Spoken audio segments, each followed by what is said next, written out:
Yeah, starting with next topic, that is dynamic storage allocation. As we saw, contiguous allocation में बहुत problems होता है और randomly कभी भी फाइल स्टोर करना पड़ता है। तो उसके कुछ टेक्निक्स हम देखते हैं, because of which we understand कि कंटिन्यूस एलोकेशन पॉसिबल हो, यानी कंटिन्यूस एलोकेशन पॉसिबल हो इवन इफ रैंडमली कभी भी कोई भी फाइल क्रिएट या डिलीट होता है तो उसके लिए हमें 3 टेक्निक्स फॉलो करनी पड़ती है। First fit, best fit and worst fit. First fit का मतलब होता है फर्स्ट कम फर्स्ट सर्व, जो पहला खाली जगह मिला वहां पे वो फाइल सेव करो। बेस्ट फिट मतलब क्या, कि वो फाइल कितने साइज का है देखो, कितने एमबीज का है, जीबीज का है देखो, उसके अकॉर्डिंग अपने पास कितना अवेलेबल स्पेस है। फॉर एग्जाम्पल, अगर मेरे पास एक फाइल है विच इज ऑफ से 100 MB, ठीक है, और मेरे पास स्पेस अवेलेबल है 120 MB, then the best fit example would allocate 100 MB का file a space of 120 MB। whereas first fit में क्या होता है कि सपोज अज्यूम करो कि ये मेमोरी चंक्स है, यहाँ पे 200 MB है, यहाँ पे 120 है, यहाँ पे 140 है एंड 500 है, 200 है, ऐसा रैंडम है। फर्स्ट फिट क्या करेगा, सबसे पहला खाली जगह दिखाना, even if the file is of 100 MB it will allocate this 200 MB to that file, which means क्या होता है यहाँ पे, रिमेनिंग 100 MB इज वेस्ट, क्योंकि ये किसी और को हम अलोकेट नहीं कर सकते, ये block of memory already allocate हो चुका है, वो भी ऐसे ही जहाँ पे फाइल अपना सिर्फ 100 MB का है और बाकी का 100 MB ऐसे ही वेस्ट जा रहा है। बेस्ट फिट क्या करेगा, वो चेक करेगा कि 100 MB का फाइल है, सो यहाँ पे इट इज 200, यहाँ पे इट इज 120, यहाँ पे it is 140, so 120 is the closest size available, plus it is not going to waste that much amount of space, so it will make sure कि जो nearest and closest best fitting रहे वो size उसको allocate करे। अगर 100 MB के लिए obvious है कि 80-90 MB तो allocate करेगा नहीं, but 120 MB is perfect for it, so the best fit technique तीनों सर्च करने के बाद 120 वाला ब्लॉक अलॉट करेगा। वर्स्ट फिट क्या करेगा, जो भी लार्जेस्ट अवेलेबल ब्लॉक है, जैसा मैंने बोला था, ये 200 है, ये 120 है, ये 140 है, ये 500 है, तो ये 500 वाला ब्लॉक रैंडमली उसको अलॉट करेगा, विच मीन्स 100 MB के फाइल के लिए हम 500 MB का ब्लॉक यूज कर रहे हैं, सो दैट ऑल्सो मीन्स कि 400 MB अपना वेस्ट जा रहा है। सो ये जो फर्स्ट फिट और वर्स्ट फिट में प्रॉब्लम होता है this first and last technique में, कि यहाँ पे 200 MB अवेलेबल था लेकिन हमने सिर्फ 100 MB यूज किया, which means other 100 MB is waste. यहाँ पे 500 MB था and we use only 100 MB, which means overall 400 MB is waste.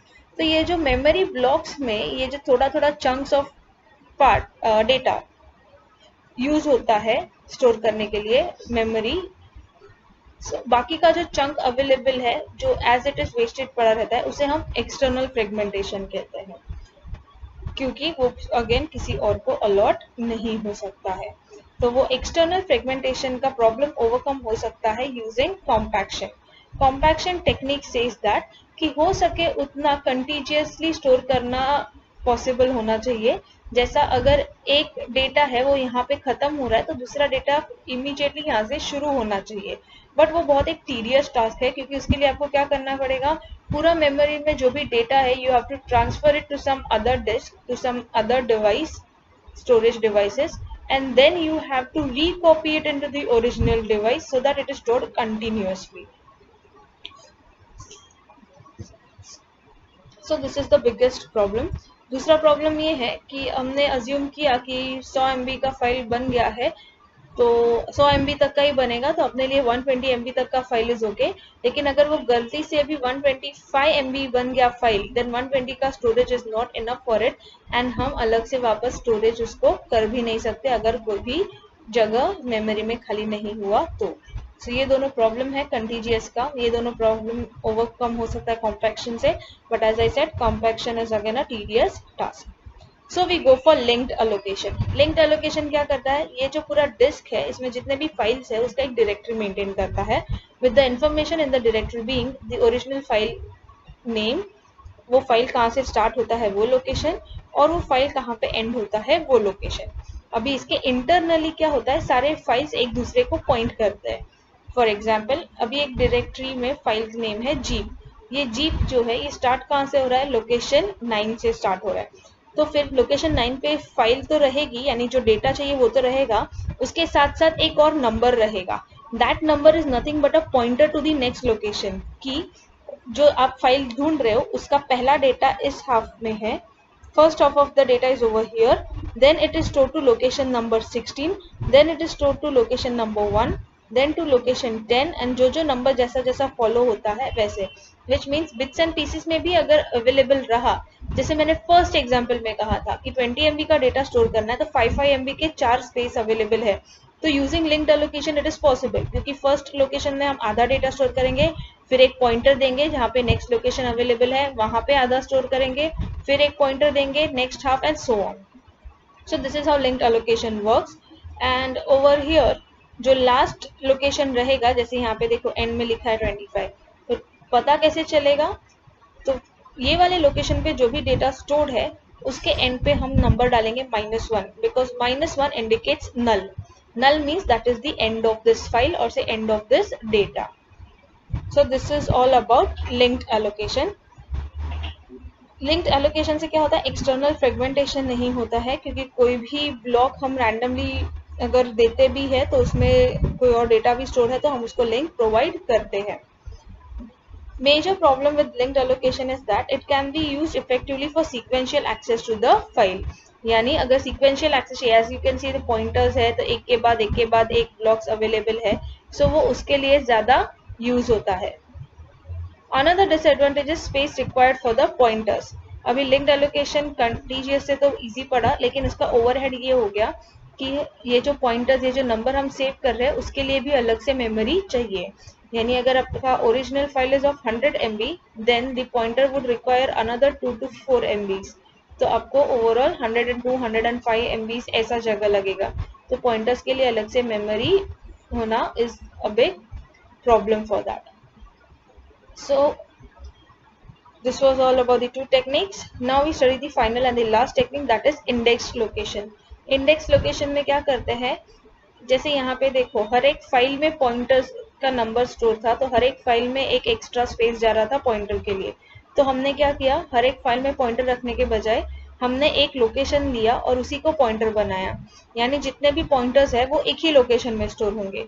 That is the indexed method, कि सेम फाइल है जी, स्टार्ट कहाँ हो रही है 9 पे, तो 9 पे स्टार्ट हो रही है, फिर 9 के बाद कहाँ पे पॉइंटर जा रहा है, कैसे जा रहा है, ये सब हमें कैसे पता चलेगा, ये ब्लॉक से। अब ये जो 19 वाला ब्लॉक है इसे हमने पॉइंटर ब्लॉक बताया है, यानी ये जो 19 वाला ब्लॉक है वो सिर्फ और सिर्फ पॉइंटर्स स्टोर करेगा, लोकेशन स्टोर करेगा। कैसे, अभी 9th वाले से स्टार्ट है मुझे पता है, और ये ब्लॉक में पूरा का पूरा पाथ अवेलेबल है कि देखो 9 के बाद 16 जाना है, 16 के बाद 1 जाना है। तो ये ट्रैवर्सिंग जो हम यहाँ पे पॉइंटर्स के थ्रू करते थे, सॉरी यहाँ पे है ओवरहेड, कि यहाँ से यहाँ से यहाँ से ऐसा हर ब्लॉक में ढूंढते थे। So instead of that what I do is I will just select one block over here I'm just selecting one block, and in this block I am giving the entire path कि पहला 9 पे है, उसके बाद 16th पे है, उसके बाद 1 पे है and so on. So accessing this block, starting index तो मुझे मिल गया है, उसके बाद मुझे पता चला है कि ये ब्लॉक पे डेटा है। So accessing this block basically gives me the information. So इसका एडवांटेज क्या है कि हर फाइल में पॉइंटर स्टोर करने की जरूरत नहीं पड़ती, इसके लिए हर फाइल में एक्स्ट्रा स्पेस यूटिलाइज होना जरूरी नहीं है, और हमने एक पूरा का पूरा ब्लॉक ही पॉइंटर्स के लिए रख दिया है।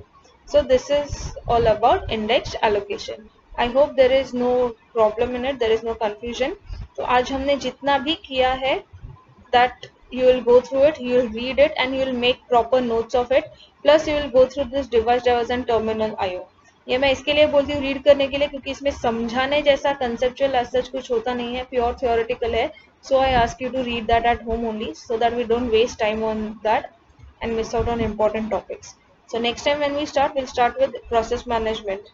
तो आज जो हुआ है उसका होमवर्क मुझे कल तक चाहिए है, कल 12 बजे तक सबमिट करना है। जितने भी हमने टेक्निक्स वगैरह देखे हैं उन सब का proper return notes. And if any doubts और confusions please let me know. Thank you.